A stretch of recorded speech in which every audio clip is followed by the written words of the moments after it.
Hello friends, welcome to our Sayali fashion designer channel आणि मी आहे सायली। तर तुम्हा सर्वांचं आपल्या आजच्या नवीन अशा छानशा व्हिडिओमध्ये मी मनापासून स्वागत करते। तर चला मग आता आपण आपल्या आजच्या छान अशा व्हिडिओला सुरुवात करूयात। आणि आज आपल्याला आता जी काही आपण पेपर कटिंग म्हणजे जे काही पेपर पॅटर्न तयार केलेला आहे तर ते ठेवून ब्लाउज पीस कट करायचा आहे। ऍक्च्युअली आता आपण अस्तरचा डायरेक्ट ब्लाउज घेणार आहोत। तर अस्तर आणि ब्लाउज पीस असं दोन्ही कशा पद्धतीने कटिंग करायची, कशा पद्धतीने मार्किंग करायची, तर हे सगळं आपण अतिशय सविस्तर बघणार आहोत। एवढंच नाही तर सगळ्यात महत्त्वाचं म्हणजे आपल्याला आता पेपर पॅटर्न ठेवून काही गोष्टी वाढवून घ्याव्या लागतात। तर कुठल्या गोष्टी वाढवून घ्यायच्या, कशा पद्धतीने, आणि एका टाइमला आपल्याला दोन्ही पण साइडचे पार्ट्स हे सोबतच कटिंग करायचे असतात। त्यासाठी कशा पद्धतीने कटिंग करायची, मार्किंग करायची, कशी घडी घालायची, तर हे सगळं मी तुम्हाला अतिशय सविस्तर सांगणार आहे। तर यासाठी तुम्ही आपला आजचा हा व्हिडिओ स्किप न करता पूर्ण नक्की बघा, जेणेकरून तुम्हाला आपला आजचा हा व्हिडिओ बघून कशा पद्धतीने पेपर पॅटर्न ठेवून अस्तर आणि ब्लाउज पीसचं कटिंग करायचे आहे, अस्तरला किती एक्स्ट्रा घ्यायचं, ब्लाउज पीसला किती एक्स्ट्रा घ्यायचं, तर हे सगळं आज आपण सविस्तर बघणार आहोत।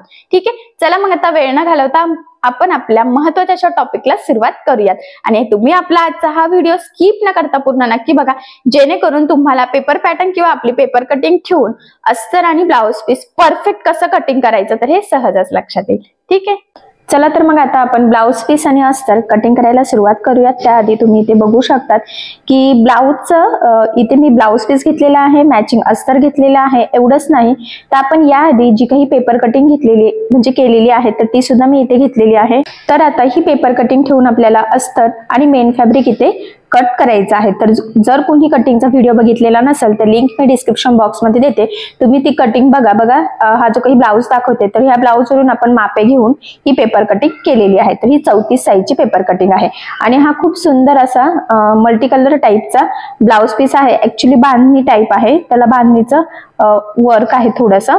सो हा जो काही ब्लाउज आहे तर हा कशावर पण सहज मॅचिंग होईल अशा पॅटर्न मधला आहे। चला मग आता आपण कटिंगला सुरुवात करूया। तर पेपर पॅटर्न आणि ब्लाउज पीस सध्या मी साईडला ठेवते, कारण सगळ्यात आधी आपल्याला अस्तरवर मार्किंग आणि कटिंग करायची असते। तर बघा आता मी इथे ऍक्च्युली ना मला जास्त अस्तर हवं होतं तर मी जास्त आणून घेतलेलं आहे। तर मी आता कटिंग करत नाहीये, म्हणजे कट करून घेतलं नाही, किती लागतंय डायरेक्ट असं ओपन करून ठेवते आणि जेवढं लागेल तेवढं घेता येईल, बाकीचं मला दुसऱ्या कामासाठी लागतंय तर मग मी त्यासाठी ते यूज करू शकेल यासाठी। तर बघा मग डबल फोल्ड इथे अस्तर करून घेतलेला आहे, बंद बाजू मी माझ्या साईडने घेतलेली आहे आणि सगळ्यात आधी आपल्याला खालच्या साईडला पट्टीच्या साहाय्याने एक सरळ लाईन ड्रॉ करून घ्यायची आहे, जेणेकरून आपली कटिंग तिरकी व्हायला नको, कारण बऱ्याचदा अस्तर हे तिरकं कट केलेलं असू शकतं यासाठी। आता बघा सगळ्यात आधी आपल्याला जो काही आपला बॅक पार्ट आहे तर तो ठेवायचा आहे, तर तो बघा ह्या पद्धतीने ठेवायचा आहे। आणि आपण इथे गळा लगेच कट केलेला नाहीये, कारण बऱ्याचदा गळा जर कट असेल तर गळा आणि मुंड्यामध्ये कन्फ्युजन होतं आणि मग आपली कटिंग चुकते। सो त्यामुळे तर बघा बंद बाजूच्या साईडने आपण गळा घेतलेला आहे आणि ओपन बाजूच्या साईडने आपला मुंडा आहे, बरोबर काटोकाट ह्या पद्धतीने ठेवून घ्यायचं आहे। खालची लाईन सुद्धा आपल्याला मॅच करायची आहे आणि आहे तशीच मार्किंग इथे आपल्याला करून घ्यायचं आहे। तर लक्षात राहू द्या, बॅक पार्ट ठेवून आपण ज्यावेळेस अस्तर कटिंग करतो तर त्यावेळेस आपल्याला आहे तशीच मार्किंग करायची असते, कुठेही काहीही एक्स्ट्रा घ्यायचं नसतं। आणि जो काही गळा आहे बॅक पार्टचा तर तो आपण नंतर पुढे कटिंग करणार आहोत, तर ते मी तुम्हाला त्यावेळेस नक्कीच सांगेल। ठीक आहे, तर बघा इथे बॅक पार्टची आपली मार्किंग झालेली आहे। त्यानंतर आता जो काही पुढचा पार्ट आहे तर तो आपल्याला ठेवून इथे मार्किंग करून घ्यायची आहे। तर बघा सगळ्यात आधी आपण संपूर्ण ब्लाउजची मार्किंग करणार आहोत आणि त्यानंतर एक एक पार्ट कट करणार आहोत। तर बघा हा जो काही साइड पार्ट आहे तर तो इथे आपला बसू शकतो आणि इकडच्या साइडला आपला क्रॉस पट्टी, तर क्रॉस पट्टी आपल्याला 2 कट करायच्या असतात आणि ती बघा खालच्या साईडने आपल्याला अर्धा इंच एक्स्ट्राची वाढवून घ्यायची असते। म्हणजे पेपर पॅटर्न ठेवून योक पट्टी म्हणतात काही जण, काही म्हणतात क्रॉस पट्टी, तर ती आपल्याला खालच्या साईडने अर्धा इंच वाढवायची आहे। त्यामुळे मी अर्धा इंच सोडून बघा वरच्या साईडने ठेवून घेतलं आणि कडेकडेने आहे तशीच मार्किंग करून घेतलेली आहे। ठीक आहे, त्यानंतर आता हा साइड पार्ट इथे बसतोय बरोबर, तर इथे आपण ठेवून घेऊयात आणि आता हा साइड पार्ट आपल्याला एक्झॅक्टली आहे तशीच मार्किंग करायची आहे।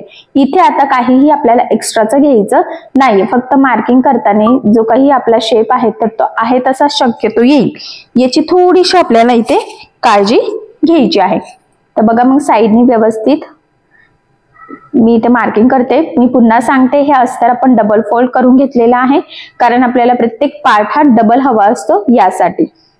आणि बघा मग प्रॉपर असं मी व्यवस्थित अतिशय सावकाश दाखवते तुम्हाला, म्हणजे लक्षात यावं की कशा पद्धतीने आपण मार्किंग करत आहोत ते. तर बघा मग साईड पार्टची सुद्धा इथे मार्किंग करून घेतलेली आहे. त्यानंतर आता आपल्याला कटोरी आणि बाही ठेवायची आहे. तर मी इथे ही कटोरी ठेवून घेते. बघा ह्या पद्धतीने ठेवलेली आहे. आणि आता हे कटोरीला सुद्धा आपल्याला कडेकडेने आहे तशीच मार्किंग करायची आहे. इथे कटोरीला सुद्धा आपल्याला कुठेही काही एक्स्ट्रा घ्यायचं नाहीये, फक्त आपला गोलाकार शेप आणि हे साईडचं जे काही आहे ते व्यवस्थित येईल याची काळजी घ्यायची. हा गळ्याचा पार्ट सुद्धा व्यवस्थित मार्किंग करायची आहे थोडीशी, कारण जर गळा चुकला तर मग पुन्हा शेप आपला प्रॉपर गोलाकार येत नाही. त्यामुळे मग मार्किंग करताना कटिंग करताना थोडीशी काळजी घ्यायची आहे. आणि हा गोलाकार शेप सुद्धा. तर अशा पद्धतीने बघा मग फायनली कटोरीची सुद्धा आपण मार्किंग इथे करून घेतलेली आहे. इथे सुद्धा काहीही मार्जिन एक्स्ट्राचं घेतलेलं नाहीये, फक्त क्रॉस पट्टीला अर्धा इंच खाली एक्स्ट्रा घेतलेला आहे. हा पॉइंट इम्पॉर्टंट आहे, तर तो लक्षात राहू द्या.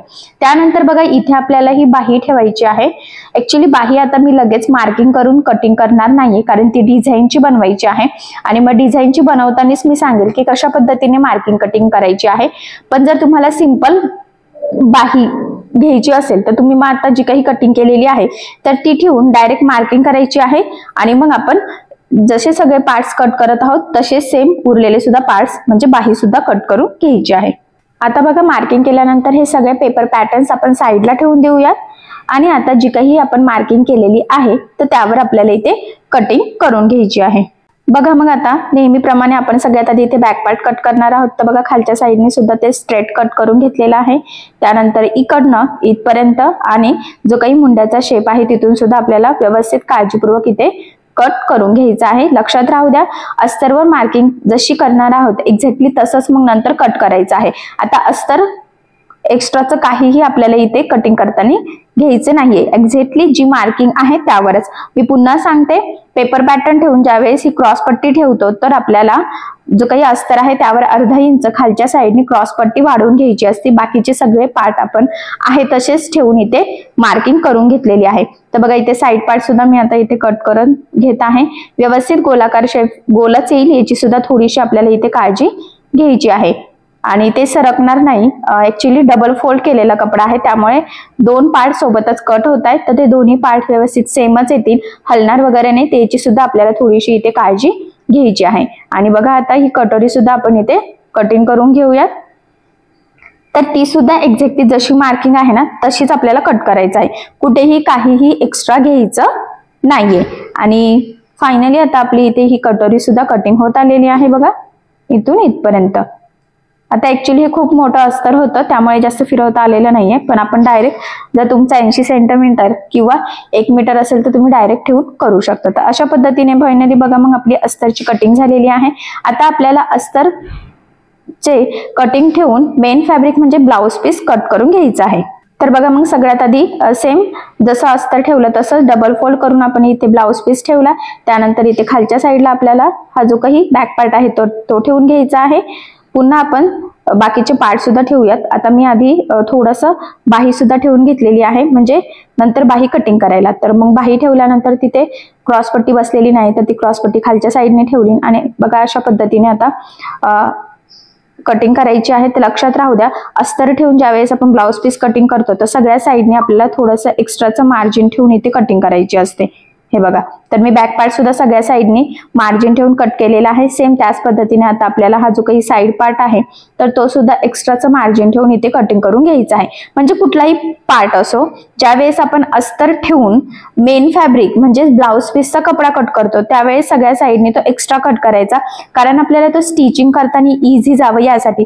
जर एकदम परफेक्ट असेल तर कधी कधी आपल्याला तो स्टिच करताना कमी पडू शकतो त्यामुळे. कारण की आता हा ब्लाउज पीस ठीक आहे थोडा कॉटन टाईप आहे, पण ज्या वेळेस ब्लाउज पीस हा सुळसुळा असतो, नेटचा असतो, कुठलाही वेगळा असतो आणि तो बऱ्याचदा खेचला जातो स्टिचिंग करताना, अशा वेळेस आपल्याला मग तो कमी पडतो. तर तो कमी पडू नये यासाठी मग प्रत्येक पार्ट्स आपल्याला सगळ्या साईडनी ब्लाउज पीसचा एक्स्ट्राचा कटिंग करून घ्यायचा असतो. तर फायनली बघा आता इथे आपली कटोरी कटिंग होत आहे.